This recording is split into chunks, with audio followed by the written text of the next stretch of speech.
इस बीच जमशेदपुर से जुड़ी एक बड़ी खबर का रुख करेंगे। जीएसटी घोटाले का यह पूरा मामला जहां पर 24 घंटे से लगातार ईडी की कार्रवाई चल रही है। बबलू जायसवाल के आवास और कार्यालय साथ ही कंपनी में कार्रवाई जारी है। बड़ा खुलासा होने की इस दौरान उम्मीद है।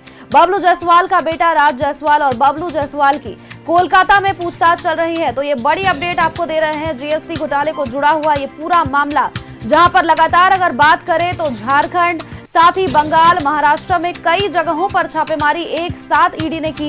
ईडी ने दबिश दी थी बीते दिनों और इस बीच की बड़ी खबर जहां पर झारखंड में 8 से भी अधिक जगहों पर छापेमारी की जा रही थी, जिसमें से एक जमशेदपुर का नाम भी शामिल था। जीएसटी घोटाले से जुड़ा ये मामला जिसको लेकर के अब 24 घंटे बीत चुके हैं। 24 घंटे से लगातार ये कार्रवाई चल रही है। तो ऐसे में ईडी को बड़े सबूत हाथ लगने की यहाँ पर आशंका व्यक्त की जा रही है। बबलू जायसवाल के आवासीय कार्यालय और कंपनी में कार्रवाई जारी है। बड़ा खुलासा होने की इस दौरान उम्मीद है। बबलू जायसवाल का बेटा राज जायसवाल और बबलू जायसवाल की कोलकाता में पूछताछ चल रही है। बड़ी अपडेट्स लगातार हम अपने दर्शकों तक साझा कर रहे हैं। बीते 24 घंटे से जीएसटी घोटाले को लेकर के ये पूरा मामला ईडी लगातार छापेमारी कर रही है और इसी खबर पर अधिक अपडेट्स के साथ हमारे सहयोगी मनोज सीधे हमारे साथ जमशेदपुर से जुड़े हुए हैं। मनोज, लगातार देखिए ईडी की छापेमारी चल रही है और ईडी की छापेमारी को अब 24 घंटे लगभग हो चुके हैं। तो ऐसे में बड़े साक्ष्य ईडी को भी मिलने के यहाँ पर आशंका व्यक्त की जा रही है। जमशेदपुर की विशेष तौर पर अगर बात करें तो बबलू जायसवाल और साथ ही उनका बेटा राज जायसवाल के साथ पूछताछ चल रही है कोलकाता में। क्या कुछ अधिक अपडेट्स है आपके पास?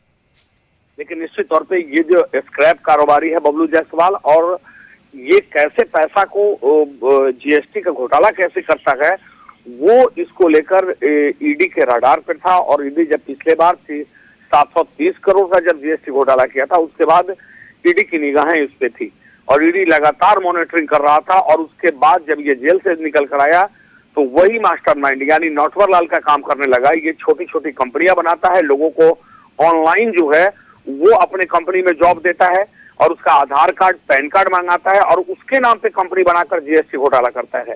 तो ये बड़ा घोटाला हो सकता है। अभी तक 730 करोड़ ही नहीं, ये 1000 करोड़ से भी ज्यादा का घोटाला का खुलासा हो सकता है।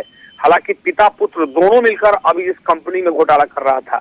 तो ईडी ने पिता और पुत्र दोनों को कोलकाता में गिरफ्तार किया है। उनसे पूछताछ चल रही है घर में और कार्यालय में और साथ साथ कंपनी में, जो आदित्य स्मॉल इंडस्ट्रीज में इनकी कंपनी है स्क्रैप का, जहां पर माल डंपिंग होता है, जिस कंपनी के नाम से ये जीएसटी घोटाला करते हैं।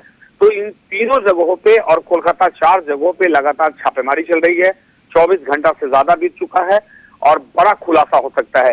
हालांकि ये छापेमारी और लंबा तक खिंचा सकता है, क्योंकि अभी जो वो टीम है, वो टीम को निश्चित तौर पर जो पुलिस है, शिफ्ट बाय शिफ्ट लोगों को शिफ्ट किया जा रहा है।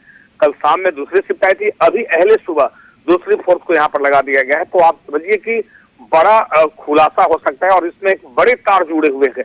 जमशेदपुर के कारोबारी है, जमशेदपुर को सीए हैं, जो नए नाम जो है इसमें आ सकता है और उन पर भी ईडी अब कार्रवाई करेगी। जी, नजर बनाए रखिएगा मनोज, आगे भी आपसे अपडेट्स लगातार लेते रहेंगे। फिलहाल के लिए आपका बहुत बहुत शुक्रिया। तो ये बड़ी खबर लगातार हम अपने दर्शकों तक साझा कर रहे हैं, जहां हमारे संवाददाता भी हमारे साथ जुड़े थे। और कहीं ना कहीं ये पेच इतना ज्यादा फंसा हुआ है कि ये 730 करोड़ का जो घोटाला बताया जा रहा है वो 1000 करोड़ से अधिक का भी घोटाला हो सकता है। जीएसटी घोटाले से जुड़ा ये पूरा मामला 24 घंटे से लगातार ईडी की जांच चल रही है। बड़े बड़े खुलासे और साथ ही सभी इक्विपमेंट, सभी डिवाइसेस की यहाँ पर जांच की जा रही है। इलेक्ट्रॉनिक डिवाइसेस हो गए, चाहे दस्तावेज हो गए, सभी चीजों की जांच लगातार की जा रही है और परत दर परत कई नए खुलासे भी होने की संभावना है।